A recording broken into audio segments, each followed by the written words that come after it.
नमस्कार दोस्तों, हर्षित द्विवेदी एजुकेशन द्वारा बनाया मॉक क्वेश्चंस फॉर प्रीलिम्स 2021 में आपका स्वागत है। मेरा नाम है विनीत सागर। 27 मार्च 2021 का इंपॉर्टेंट क्वेश्चंस क्या क्या है देख लेते हैं। आगे जाने से पहले लेक्चर पर लाइक का बटन जरूर दबाइएगा। चैनल को अब तक सब्सक्राइब नहीं किया हो तो सब्सक्राइब भी कीजिएगा। हमें सपोर्ट करने के लिए आप चैनल के मेंबर बन सकते हो ज्वाइन बटन दबा के। Question number 1, consider the following statements regarding termination of session which are correct. Video pause कीजिए और आंसर बताइए। आई होप आपने आंसर किया होगा। No the answer is option A 1 and 2 only. Statement 3 गलत है। देखिए दोस्तों, पार्लियामेंट के सेशंस के रिगार्डिंग टर्मिनेशन ऑफ सेशन के रिगार्डिंग एक क्वेश्चन था जिसमें स्टेटमेंट 3 गलत है। एक्सप्लेनेशन देखते हैं फिर हम क्वेश्चन पर आएंगे।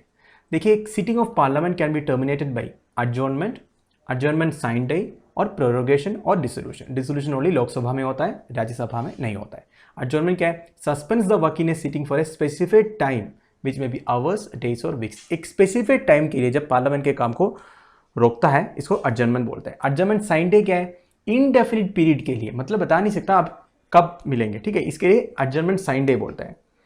फिर एक नोटिस इश्यू करेंगे तब जाके फिर एक सीटिंग होगा। In other words, when the house is adjourn without naming a day for reassembly, ठीक है, मतलब आप कब मिलेंगे ये बिना बताए कि जब अडजर्न करते हैं, इसको अडजर्नमेंट साइन डे बोलते हैं।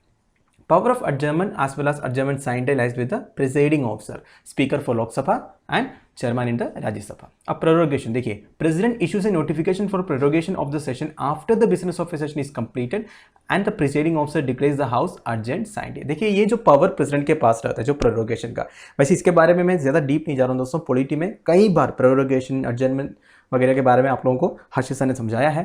President can also prorogue the house while in session. देखो, एक सेशन के बीच में भी, इस सेशन जब हो रहा है उस टाइम में भी प्रेसिडेंट हाउस को प्रोरोग कर सकता है, right. Dissolution only Lok Sabha is subjected two dissolution. Rajya Sabha being a permanent house is not subject two dissolution, ये आपको पता ही है।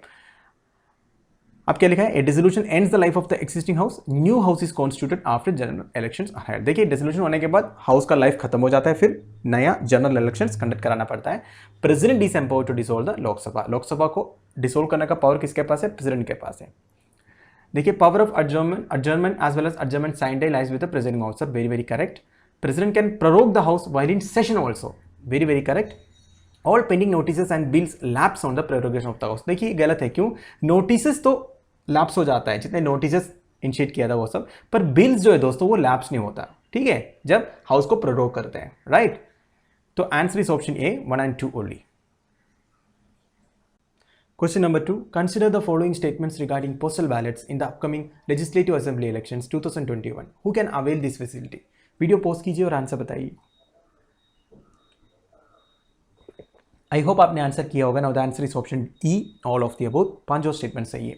देखिए दोस्तों, postal voting of electors as above 80 is underway in the various assembly constituencies of Tamil Nadu. ये न्यूज में आया था। इस बार की असेंबली इलेक्शंस में 80 साल के ऊपर जितने भी सिटीजन है उनका पोस्टल वोटिंग हो सकता है, राइट। अब देखिए, पोस्टल वोटिंग मतलब क्या है? A voter can cast a vote remotely by recording her preference in the ballot paper. देखिए, अगर आपको पोस्टल वोटिंग करना है तो आपके पास एक फॉर्म आएगा, वो फॉर्म आपको भरना है, इसमें कैंडिडेट्स का नाम लिखा होगा, आपको टिक करना है, इसके बाद वापस उसको भेजना है प्रिजाइडिंग ऑफिसर के पास। एक चीज ध्यान रखने का, प्रिजाइडिंग ऑफिसर के पास काउंटिंग से पहले पोस्टल बैलेट पहुंचना चाहिए, काउंटिंग शुरू होने के बाद नहीं होगा। और जब काउंटिंग शुरू हो जाएगा सबसे पहले काउंट होगा पोस्टल बैलेट। ये आपने न्यूज में सुना होगा कई बार। अब देखिए, कौन कौन पोस्टल वोट इंडिया में कर सकता है। सबसे पहला, member of arm forces of India. Arm forces मतलब कौन कौन सा? आर्मी, नेवी एंड एयरफोर्स के जितने भी पर्सनल है वो पोस्टल वोटिंग कर सकता है। दूसरा, member of force to which provisions of army act 1950 have been made applicable. कौन कौन सा फोर्स आएगा इसमें? Indian coast guard, central arm police forces, BSF, CRPF, ITBP, SSB, Assam rifles, NSG, CASF etcetera etcetera. अब देखिए, members of arm police of a state who is serving outside that state. देखो, state का भी arm police होता है, अगर कुछ काम से उनको स्टेट के बाहर पोस्ट किया है वो कर सकता है। Person who is employed under the government of India in A post outside India, जैसे इंडियन फॉरेस्ट, आईएफएस के पर्सनल है, रॉ का, इंटेलिजेंस ब्यूरो का। अब देखिए दोस्तों, आप आपका अनुमान लगा सकते हैं, गवर्नमेंट के काम से अगर गवर्नमेंट ने उनको बाहर कहीं भेजा है और वो अपने कॉन्स्टिट्यूएंसी में प्रेजेंट नहीं हो पा रहा है, उन लोगों के लिए पोस्टल बैलेट्स एप्लीकेबल है, राइट। प्राइवेट जॉब के लिए नहीं होगा, ओनली गवर्नमेंट ने अगर भेजा है, ठीक है। आप देखिए, दो स्टेटमेंट ये इंपॉर्टेंट है। Person subjected to preventive detention under any law. अब देखिए, प्रिवेंटिव डिटेंशन क्या है आप सबको पता है, आपको पॉलिटी में पढ़ाया है। मैं ज़्यादा डीप नहीं जा रहा दोस्तों क्योंकि टाइम नहीं है इतना। प्रिवेंटिव डिटेंशन में अगर कोई बंदा है वो पोस्टल वोट ही कर सकता है, वो नॉर्मल वोटिंग कर ही नहीं सकता, ठीक है। तो इनके पास ओनली एक ही ऑप्शन है पोस्टल वोटिंग का। दूसरा, any person belonging to a class of persons notified by election commission in consultation with the government of India. अगर इलेक्शन कमीशन चाहे तो कोई भी एक इंडिविजुअल पर्सन को या एक ग्रुप ऑफ पर्सन को डायरेक्ट वोटिंग या पोलिंग बूथ में जाके वोटिंग करने से मना कर सकता है। उनके पास एक ही ऑप्शन रहेगा पोस्टल वोटिंग करने का। एग्जाम्पल मैं आपको बताऊं दोस्तों, एक टाइम पे कश्मीर माइग्रेंट्स के साथ ऐसा किया था, नॉर्थ ईस्ट में कुछ क्लास ऑफ पीपल के साथ ऐसे किया था कि वो लोग डायरेक्ट पोलिंग बूथ नहीं आ सकते, ओनली पोस्टल वोटिंग ही कर सकता है। अब हमारा स्टेटमेंट देखिए क्या क्या लिखा है। Members of the arm forces, very very correct. Members of the arm police of a state who is serving outside that state, very very correct. Persons subjected to preventive detention under any law, ये मैंने बता दिया।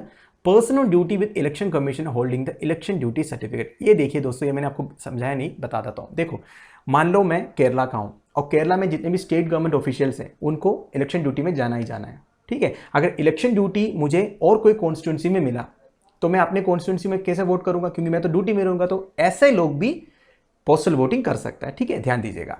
और पांचवा, इलेक्टेज above 80, ये तो इसी बार introduce हुआ है, अगली बार रहेगा नहीं रहेगा पता नहीं। तो अभी के लिए पांचों स्टेटमेंट्स सही है, option E all of the above is the answer. Question number 3, consider the following statements regarding India Bangladesh relations, which of the following statements are correct. Video pause कीजिए और आंसर बताइए। आई होप आपने answer किया होगा। No the answer is option C 1 and 3 only, statement 2 गलत है। देखिए दोस्तों, इंडिया बांग्लादेश रिलेशंस के बारे में एक वीडियो मैंने कल अपलोड किया था, क्योंकि प्रधानमंत्री मोदी जी अभी बांग्लादेश में हैं, इसलिए ये जो इंडिया बांग्लादेश रिलेशंस है, जितने भी स्टैटिस्टिक्स है, हमारे एग्जामिनेशन पॉइंट ऑफ व्यू में इंपॉर्टेंट हो जाता है। अगर आप लोग वो वीडियो नहीं देखे हो तो जाके देख लीजिए, उसमें पॉइंट टू पॉइंट मैंने डिस्कस किया है क्या क्या पॉइंट्स हमारे एग्जामिनेशन पॉइंट ऑफ व्यू में इंपॉर्टेंट है। अब देखिए कुछ पॉइंट्स फिर एक बार मैं बता देता हूं आपको। मार्च 26 is the day that Bangladeshi resistance मुक्ति बाहिनी। अब देखिए दोस्तों, बांग्लादेश ने जो पाकिस्तान के अगेंस्ट रेजिस्टेंस किया था, एक गरिल्ला मूवमेंट था जिसका नाम है मुक्ति बाहिनी। ये लीड किया था शेख मुजीबुर रहमान, जिनको बंगबंधु भी बोलते हैं, फादर ऑफ द नेशन है बांग्लादेश का। वो मार्च 26 था वो दिन जब बांग्लादेश पाकिस्तान से लिबरेट हुए या फ्रीडम मिला बांग्लादेश को। इंडियन आर्म फोर्सेस ने बहुत बड़ा एक मेजर रोल प्ले किया था इस मूवमेंट में। 1971 में हुआ था, right. Today, Bangladesh is India's biggest development partner with 3 lines of credit totaling $8 billion. Very very important point दोस्तों, बांग्लादेश इंडिया का बिगेस्ट डेवलपमेंट पार्टनर है। इंडिया ने 3 लाइन ऑफ क्रेडिट इशू किया है $8 बिलियन का। Bangladesh is also India's biggest trading partner in the subcontinent of about $10 billion. देखिए, India का सबसे बड़ा ट्रेडिंग पार्टनर कौन है? बांग्लादेश, इस सबकॉन्टिनेंट में। Bangladesh is largest source of tourist to India, सबसे ज़्यादा टूरिस्ट इंडिया में बांग्लादेश से आता है। इंडिया का एक बहुत बड़ा वीसा फैसिलिटी भी है बांग्लादेश में, बांग्लादेश के कैपिटल ढाका में। Bangladesh was also the biggest recipient of कोविड-19 vaccine from India, 9 million. India ने 9 मिलियन कोविड-19 वैक्सीन डोजेस दिया है बांग्लादेश को, तो सबसे ज़्यादा इंडिया ने बांग्लादेश को ही दिया है। अब देखिए statement, Bangladesh is India's biggest development partner with lines of credit totalling $8 billion, very very correct. Bangladesh is the second biggest trading partner, गलत है दोस्तों, बांग्लादेश पहला ही ट्रेडिंग पार्टनर है इस सब कोऑर्डिनेट में। तीसरा क्या है? Bangladesh is the biggest recipient of कोविड-19 vaccine, very very correct, answer C 1 and 3 only. Question number 4, 28th edition of Hunar Hath of indigenous products of artisans and craftsmen is being organized at Kala Academy in Panaji, Goa. Consider the following statements regarding Hunar Hath which are correct. Video pose कीजिए और answer बताइए। I hope आपने answer किया होगा। Now the answer is option B 1 and 3 only, statement 2 गलत है। देखिए दोस्तों, हुनर हाथ के बारे में एक न्यूज़ सुबह हर्षिसा ने भी कवर किया था। 8th एडिशन हो रहा है गोवा में, कहाँ? Kala Academy in Panaji. Event was started from March 26 and will conclude on April 4, 2021। देखो इस साल का थीम क्या है? Vocal for local, very very important, ध्यान दीजिएगा क्योंकि थीम अक्सर पूछता है यूपीएससी प्रीलिम्स में। देखो, according to union minister for minority affairs Mukhtar Abbas Naqvi, Hunar Haat is a perfect, popular and proud platform to popularise the indigenous artistry and craft across the country. तो ये किसको डेवलप करने के लिए, किसको इंकरेज करने के लिए? इंडिया में जितने इंडिजिनियस आर्टिस्ट्री है, क्राफ्टमैन है, वो सबको प्रमोट करने के लिए ये हुनर हाथ वाला प्रोग्राम करवा रहा है। देखिए, हुनर Haat is an exhibition of handicrafts and traditional products. आपको पता है इंडिया में कई सारे लोग जो टैलेंटेड है, जो कई ट्रेडिशनल प्रोडक्ट्स बनाता है, ट्रेडिशनल हैंडीक्राफ्ट बनाता है, इन लोगों के लिए एक अच्छा प्लेटफॉर्म है हुनर हाथ, ठीक है। ये ऑर्गेनाइज कौन करता है? Ministry of minority affairs under USTT-8। ये इंपॉर्टेंट है दोस्तों। देखो, मिनिस्ट्री ऑफ माइनॉरिटी अफेयर्स का एक प्रोग्राम है upgrading the skills and training in traditional arts craft for development scheme. इसी के अंदर ये जो हुनर हाथ वाला प्रोग्राम ऑर्गेनाइज कर रहा है, right. The scheme aims to promote and preserve the rich heritage of traditional arts and crafts of minority communities. Minority community का जो rich heritage है, ट्रेडिशनल टैलेंट्स है आर्ट्स बनाने का, क्राफ्ट बनाने का, ये सबको प्रमोट करता है USTTAD स्कीम। अब हमारे स्टेटमेंट्स देख लीजिए।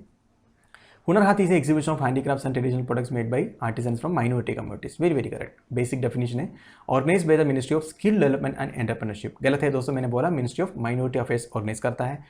इस साल का थीम है vocal for local. Answer is option B 1 and 3 old. Question number 5, consider the following statements with respect to south China Sea dispute, which are correct. Video pause कीजिए और आंसर बताइए। आई होप आपने answer किया होगा। Now the answer is option A 1 and 2 only. देखिए दोस्तों, south China Sea dispute फिर से न्यूज़ में है। वैसे एक नेवर एंडिंग डिस्प्यूट है ये। साउथ चाइना सी में जितने भी बॉर्डर कंट्रीज है सारे अपने अपना क्लेम करते हैं, जिसमें सबसे ज़्यादा क्लेम करते हैं चाइना। अब देखिए दोस्तों, साउथ चाइना सी के बारे में इंटरनेशनल बॉर्डर सीरीज में ऑलरेडी एक वीडियो अपलोडेड है, आप जाके देख लीजिए। जितने भी इंपॉर्टेंट जोग्राफिकल लोकेशंस है साउथ चाइना सी में वो सब मैंने कवर किया है। अब देखिए दोस्तों, आपको ये जो रेड लाइन दिख रहा है ना, ये जो लाइन, ये है एक्चुअली चाइना का क्लेम। चाइना सबसे ज़्यादा एरिया क्लेम करता है। वैसे चाइना के इस क्लेम को 9 क्लेम बोलते हैं। वैसे आपको इधर सिंगल लाइन दिख रहा है, वैसे इनका क्लेम जो है 9 है। जैसे 1 2 3 4 5 6 7 8 9, इसी तरह चाइना ने क्लेम किया है। अब आप सोच रहे होंगे चाइना ने ऐसा क्लेम क्यों किया, एक सॉलिड लाइन क्यों नहीं बनाया। देखिए, चाइना का एक स्ट्रैटेजी है। डैश करने से इसके बीच में कुछ एरिया बचा है ना। अब जब कुछ प्रॉब्लम होगा, चाइना बोलेंगे हमारा डैश ऐसे होता है या ऐसे होता है, ठीक है। मतलब कुछ क्लियर कट नहीं बोल रहा है कि हमारे एरिया कितना है। As far as China is concern, China को तो पूरा साउथ चाइना सी चाहिए, ठीक है। इसलिए इस तरह की डैश बना के अपना क्लेम कर रहा है। वैसे आपको पता है चाइना क्या करता है सारे कंट्रीज के साथ। अब देखिए, साउथ चाइना सी में बहुत सारे कंट्रीज है जो अपना क्लेम करते हैं। बाकी कंट्रीज छोटे छोटे एरियाज करते हैं, चाइना जैसा नहीं। अब देखिए, मलेशिया आपको ये येलो लाइन में दिख रहा है, ये जो एरिया है इतना मलेशिया करते हैं। मलेशिया का और एक पार्ट बोर्नियो आइलैंड में भी है। ये जो आइलैंड है ना दोस्तों, इसको बोर्नियो आइलैंड बोलते हैं। बोर्नियो आइलैंड ऐसा एक आइलैंड है दुनिया में जहां 3 कंट्रीज का पार्ट है। मलेशिया का ये जो ऊपर आपको दिख रहा है ऑफ वाइट कलर में, ये मलेशिया का पार्ट है, ठीक है। और इसके ऊपर ये छोटा एरिया जो है ये ब्रूनेई करके एक कंट्री है, ठीक है। और नीचे इंडोनेशिया का पार्ट है, राइट। तो ये बोर्नियो आइलैंड में 3 कंट्रीज है। अब देखिए, ब्रूनेई जो छोटा कंट्री है, इतना छोटा सा एरिया क्लेम करता है अपना। ये जो ग्रीन लाइन में आपको दिख रहा है, मलेशिया इधर भी करता है और इधर भी करता है, राइट। अब देखिए, और कौन करता है, फिलीपींस अपना करता है। वायलेट कलर में आपको एक दिख रहा है। इधर आपको स्कारबोरो शोल भी दिख रहा है, ये भी एक इंपॉर्टेंट जोग्राफिकल लोकेशन है साउथ चाइना सी में। और वियतनाम भी करते हैं, ये जो ब्लू लाइन आपको दिख रहा है। तो ऐसे जितने भी कंट्रीज है, सारे कंट्रीज अपने अपने एरियाज क्लेम करता है, जहां चाइना सबसे ज्यादा करते हैं। देखिए statements, China claims the largest portion of territory area defined by 9 line. मैंने बता दिया, very very correct. Both Philippines and China lay claim to the Scarborough shoal known as Huangyan island in China. Very correct. अब देखिए, Malaysian Brunei are the only countries which does not claim any part of South China Sea. गलत है दोस्तों, Malaysian Brunei भी करते हैं claim, मैंने आपको दिखाया। वैसे दोस्तों, इंपॉर्टेंट जोग्राफिकल लोकेशंस कौन कौन सा है साउथ चाइना सी में, मैं आपको बता देता हूँ। देखिए, स्कारबोरो शोल आपको दिख रहा है, ये जो एरिया है, पैराजर आइलैंड्स, स्पार्टली आइलैंड्स, इतने एरिया वेरी वेरी इंपॉर्टेंट है, राइट दोस्तों। कभी कभी यूपीएससी में ऐसे भी पूछ लेगा, नॉर्थ टू साउथ इसको अरेंज करो, कौन सा ऊपर है कौन सा नीचे है। तो आप मैप के साथ पढ़ लीजिएगा, कौन ऊपर है कौन नीचे है, नॉर्थ टू साउथ डायरेक्शन में, ये सब पता करके रख लीजिएगा, क्योंकि ये न्यूज़ में है, वेरी वेरी इंपॉर्टेंट है, right. Answer is option A 1 and 2 only. तो दोस्तों, हमारे daily 5 mock questions for prelims इधर खत्म हो रहा है। कल एक क्वेश्चन पूछा था, answer is option B Mohenjodaro. Clue ये था mound of the dead man, right. And UNESCO world heritage site in 1980। ये दोनों ध्यान दीजिएगा, मोहनजोदारो का स्पेशलिटी है। आज का क्वेश्चन देख लीजिए। An abandoned town at the southeastern tip of Pamban Island of the state of Tamil Nadu in India. It is the southeast of Pamban and is about 24 kilometers west of Talaimanar in Sri Lanka. The town was destroyed during the 1964 Rameshwaram cyclone and it remains uninhabited in the aftermath. About which town the statement refers to? इस question का answer आप मुझे comment box में बता दीजिएगा। तो दोस्तों, ये वीडियो मैं इधर ख़त्म कर रहा हूँ। मैं उम्मीद करता हूँ आप लोगों को कुछ सीखने को मिल रहा है। वीडियो को मैक्सिमम शेयर कीजिएगा दोस्तों के साथ। व्यूज़ बहुत कम है दोस्तों, व्यूज़ को हमें बढ़ाना है। मैक्सिमम शेयर कीजिए आपके जितने भी स्टडी ग्रुप्स है उसमें। लेक्चर की PDF एज यूजुअल हमें टेलीग्राम चैनल में मिल जाएगा, जिसका लिंक नीचे प्रोवाइडेड है। Thank you for watching, bye bye, have a nice day.